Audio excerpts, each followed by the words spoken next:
नमस्कार, आप देख रहे हैं न्यूज 11 मध्य प्रदेश छत्तीसगढ़। हर छोटी बड़ी खबरों के लिए देखते रहें न्यूज 11। आज का हमारा कार्यक्रम है बिंद की सोनी माटी।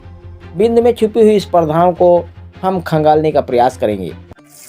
नमस्कार, आप देख रहे हैं न्यूज 11 मध्य प्रदेश छत्तीसगढ़। मैं वसीम साय। आज हम निकले हैं बिंद की सोनी माटी कार्यक्रम के अंतर्गत। बिंद में जो छुपी हुई स्पर्धाएं हैं और कुंठित मन से बिल्कुल दबी जा रही हैं, उन प्रतिभाओं को खोज कर लोगों के सामने दिखाने की कोशिश करेंगे। ऐसे ही प्रतिभा की खोज में निकले मैं मुकुंदपुर पहुंच चुका हूं। मुकुंदपुर में एक ऐसी प्रतिभा छिपी हुई है जो कि बिंद में एक अपना एक अलग स्थान, और मैं सागर गुप्ता के मकान के पास पहुंच चुका हूं, जो कि एक स्पर्धा जो कि छिपी हुई स्पर्धा है। स्केच की बहुत अच्छी कला इस बच्चे में विद्यमान है, लेकिन आर्थिक अभाव के कारण, तंगी के कारण वह स्पर्धा अपने इस समूचे बिंद को भी प्रकाशित नहीं कर पा रही। हम आपको दिखाना चाहते हैं कि उस बच्चे का मकान ये है और बच्चा जो है इस मकान में अपना जीवन यापन कर रहा है। हम अंदर की तरफ आ रहे हैं सागर गुप्ता, जहाँ पर वो स्केच पेंटिंग बनाते हैं, और इस छोटे से कमरे में ही उन्होंने सब कुछ सजा रखा है और आर्थिक तंगी से भी जूझ रहे हैं। बहुत परेशानियां हैं, परिवार बहुत संकुचित छोटा सा परिवार है, लेकिन आर्थिक तंगी इतनी है कि यहाँ पर उनके रहने के लिए मकान तक नहीं है। हम पहुंच चुके हैं सागर गुप्ता के मकान में, जो कि मुकुंदपुर में स्थित है। और ये सागर गुप्ता जो है स्केच पेंटिंग बनाते हैं और छोटे मोटे काम कर अपना जीवन यापन करते हैं। परिवार जो है बहुत ही गरीबी के दौर से गुजर रहा है, मकान भी जर्जर है, लेकिन स्पर्धा जो है दबी हुई अपने उभरने का प्रयास करने में लगी हुई है। अब मैं सागर गुप्ता, आप अपना परिचय दीजिए। जी, मेरा नाम सागर गुप्ता है और मैं मुकुंदपुर से हूँ। जी जी। तो मैं यही स्केच पेंटिंग बनाता हूँ, क्योंकि कुछ लोग देखते हैं तो अच्छा ही बोलते हैं। तो स्केच पेंटिंग बनाने का जो काम है, आप किसी के माध्यम से सीखे हैं कि आपकी पहले से ही मन की कल्पना थी कि मैं पेंटिंग करूं, ऐसा कुछ क्या? जी, मैं छोटे से ही थोड़ा बहुत करता था, तो कुछ लोगों ने मुझे एडवाइस दिया कि आप इसको अच्छा करते हैं। आप देख के उन्होंने बोला कि आप अच्छा करते हैं, इसलिए और इसको बढ़ाया जाए, मतलब कि और अच्छी मेहनत करो। तो ये हमारी जो मेहनत प्रैक्टिस है एक प्रकार की, तो मैंने प्रैक्टिस करना शुरू कर दिया इसमें, तो कुछ आगे तक आ गया, मतलब कुछ मुझसे बनने लगा और भी सीखने लगा। तो ये बताइए कि क्या आपने शिक्षा दीक्षा भी आपकी आगे चल रही है क्या? जी, अभी मैं 12th तक पास कर लिया हूँ, पर मेरा क्या नाम से इस साल कुछ समझ में नहीं आ रहा था, इसलिए मैं कुछ नहीं कर पाया, इसलिए इस साल ड्रॉप कर दिया हूँ। अब आगे के लिए सोचूंगा मैं। तो क्या चाहते हैं कि आपकी जो पेंटिंग है, आप जो स्केच बनाते हैं, ये दूर दूर तक जाए, लोगों को दिखाई दे, लोग इस पर सोचे, कुछ विचार करें, ऐसा कुछ चाहते हैं? जी, हम यही चाहते हैं कि लोगों तक पहुँचे कि मैं भी कुछ कर रहा हूँ, लोग दिखे कि मैं पेंटिंग स्केचिंग वगैरह करता हूँ, तो लोगों को पता चलनी चाहिए। जी जी।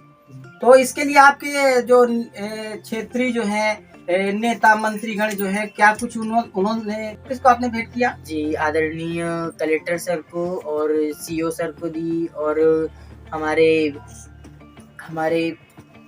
पूर्व विधायक ये राजेंद्र सिंह जी, आदरणीय राजेंद्र सिंह जी, उनको भी दी हमने। उन्होंने बहुत अच्छे किया और हमें 1100 रुपए का इनाम भी दिया, जिससे मैं कुछ थोड़ा सा और सामान भी खरीदने के लिए कुछ पैसे जुट पाए हमारे पास। तो परिवार जो है आपका आर्थिक तंगी से गुजर रहा है। आपके परिवार में जो माता पिता हैं वो क्या करते हैं?